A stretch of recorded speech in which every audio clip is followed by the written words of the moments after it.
Previous ক্লাসে তাহলে এতটুকু পর্যন্ত ছিলাম। Force proportional m1 m2 and force proportional 1/d²। That is এখানে এটা বোঝাচ্ছে যে m1 m2-র মান যদি বাড়ে তখন আকর্ষণটা বাড়বে, 1/d² মানটা বাড়লে আকর্ষণটা কমবে। এটা প্রিভিয়াস ক্লাসে ছিল যে 1/d² মানটা যদি কি বাড়ে তখন এটা কমবে, ব্যস্তানুপাতিক। আর এটা যদি m1 m2-র মান যদি বাড়ে তখন ফোর্সটা বাড়বে। সো এই সূত্রটাকে যদি আমরা অ্যানালাইসিস করি তাহলে F proportional m1 m2 divided by d²। প্রপোর্শনালটা রাখা যাবে না, আবার একটা সমীকরণ নিতে হবে। সুতরাং সমীকরণ যদি আমরা নিতে চাই তাহলে force is equal to constant একটা ধ্রুবক লাগবে সমানুপাত চিহ্নটা উঠে দেওয়ার জন্য, g m1 m2 divided by d²। এটা হচ্ছে আমাদের মহাকর্ষীয় সূত্র। এখান থেকে আমরা যে এককগুলা সেটা একটু জেনে নিব। যে force F is equal to force, ওটা আগে বলা ছিল যেটার একক newton. m1 is equal to mass, m is equal to mass যেটাকে বোঝাচ্ছে ভর, আর ভরের একক হলো কেজি। সব সময় এটাকে কেজিতে রাখতে হবে। ডি ফর ডিস্টেন্স, যেটার একক হচ্ছে মিটারে। সুতরাং ফোর্স যাই দেওয়া থাকবে সেটাকে নিউটনে নিতে হবে, মানে যেটা গিভেন থাকবে। ভর যেটাই দেওয়া থাকবে সেটাকে কেজিতে নিতে হবে, ডিস্টেন্স যেটাই থাকবে সেটাকে মিটারে কনভার্ট করতে হবে। সো আমরা যদি এখন একটা ম্যাথমেটিক্যাল টার্ম দেখি,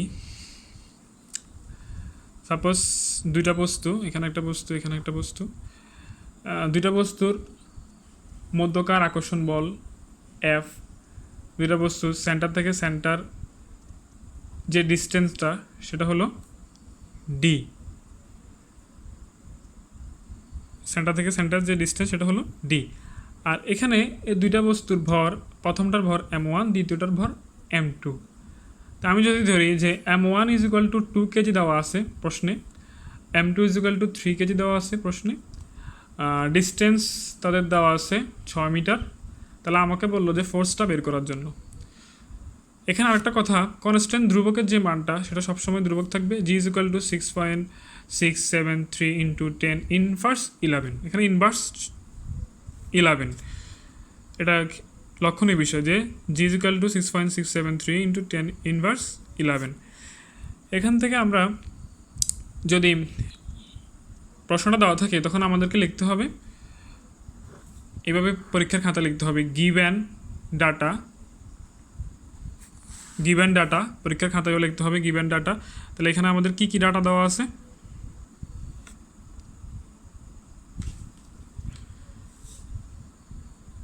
গিভেন ডাটা, এখানে ডাটা দেওয়া আছে আমাদের m1 is equal two 2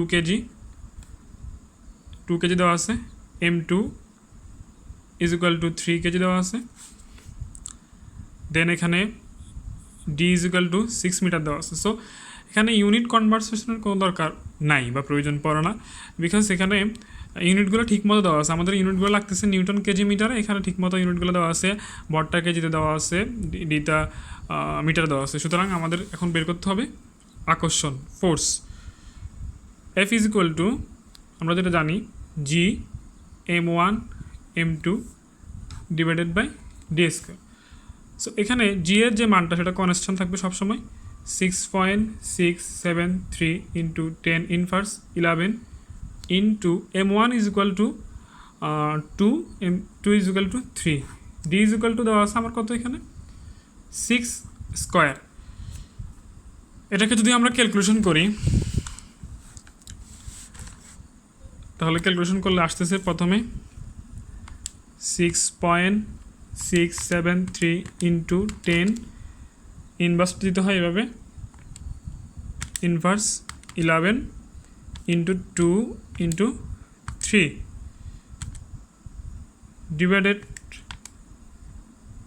6 square, that is answer 1.112 into 10 inverse 11, 0.112 into 10 inverse 11। এখানে আরেকটা লক্ষণীয় বিষয় যে আনসার আসছে, বাট আমরা মান বের করছি ফোর্সে, সুতরাং ফোর্স চলে আসছে, ভ্যালুটা চলে আসছে। ভ্যালুটা চলে আসার পর এখানে যে এককটা লিখবো সেটা হচ্ছে নিউটন।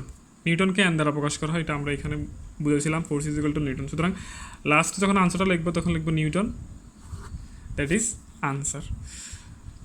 সবগুলো একক আমাদের মোটামুটি ক্লিয়ার হলো। এখানে আরেকটা একক আছে যেটা হচ্ছে জি এর একক কি। আমরা এখানে আমাদের কন্টেন্ট হলো M1 M2 D F G, পাঁচটার ভিতরে আমরা 4টার ইউনিটটা একদম ভালো করে জানি। বাকি জি এর ইউনিটটা হলো জি ইজ ইকুয়াল টু যে মানটা 6.673 into 10 inverse 11 newton metre square kg inverse 2। এটা হলো জি এর ভ্যালু এবং জি এর ইউনিট।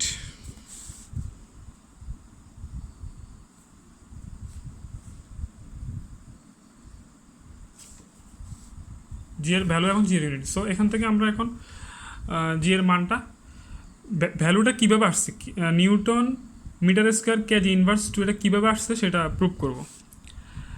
এখানে আসি যে আমরা জানি force is equal two G M1 M2 ভাগ ডি স্কোয়ার। এখান থেকে যদি আমরা আর গুণ করি তাহলে আমরা জি এর ভ্যালুটা পাই G is equal to F into D square divide by M1 M2। So এখান থেকে আমরা লিখতে পারি এফ ইউনিট ক্যালকুলেশন করতেছি আমরা, এফ ইজ ইকুয়াল টু যে ইউনিটটা, এফের যে ইউনিটটা ফোর্স, দ্যাট ইজ ফোর্সের যে ইউনিটটা সেটা নিউটন ইন্টু ডিস্টেন্সের যে ইউনিটটা সেটা মিটার স্কোয়ার, যেহেতু এখানে স্কোয়ার আছে। এরপরে M1 M2 এটা হলো M1 এর হলো কেজি, এটারও কেজি, M2রও কেজি। সো গুণ করলে পাওয়ারগুলো যোগ হয় কেজি স্কোয়ার। সুতরাং এখান থেকে আমরা পাচ্ছি জি এর ইউনিটটা। এখান থেকে যদি আমরা আরও ক্যালকুলেশন করি, নিউটন উপর আছে নিউটন মিটার স্কোয়ার, যেহেতু কেজির উপর 1 আছে সুতরাং কেজিটা হবে কেজি ইনভার্স 2। সো জি এর ভ্যালুটা 6.673 into 10 inverse 11 newton metre square kg inverse 2। এখান থেকে এককটা আসছে। একটা SW দিয়ে দিই, ওই SWতে আমাকে করে পাঠাতে হবে। সেটা হচ্ছে দুইটা বস্তু দেওয়া আছে, ওই দুইটা বস্তুর প্রথম বস্তু M1 যেটার ভর দেওয়া আছে 800 গ্রাম, দ্বিতীয় বস্তু M2 যেটার ভর দেওয়া আছে 500 গ্রাম, মধ্যবর্তী ডিস্টেন্স দেওয়া আছে 90 সেন্টিমিটার। সো এখান থেকে ফোর্সটা বের করতে হবে। এটা হলো SW নং 1। SW 2 দুইটা বস্তু দেওয়া আছে, M1 ইজ ইকুয়াল টু 1200 গ্রাম, M2 is equal to what, M2টা দেওয়া নাই, D ইজ ইকুয়াল টু 90 মিটার, F is equal to 1.12 into 10 inverse 4 newton, এটা দেওয়া আছে। সো এখান থেকে আমাদেরকে বের করতে হবে M is equal to what, এই মানটা বের করতে হবে। তো আমাদের সেকেন্ড ক্লাস এই পর্যন্ত।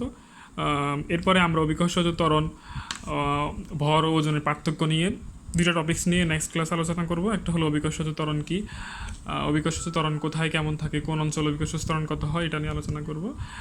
দেন নেক্সট থাকবে ভর ও ওজনের মধ্যে ডিফারেন্সটা। ওকে।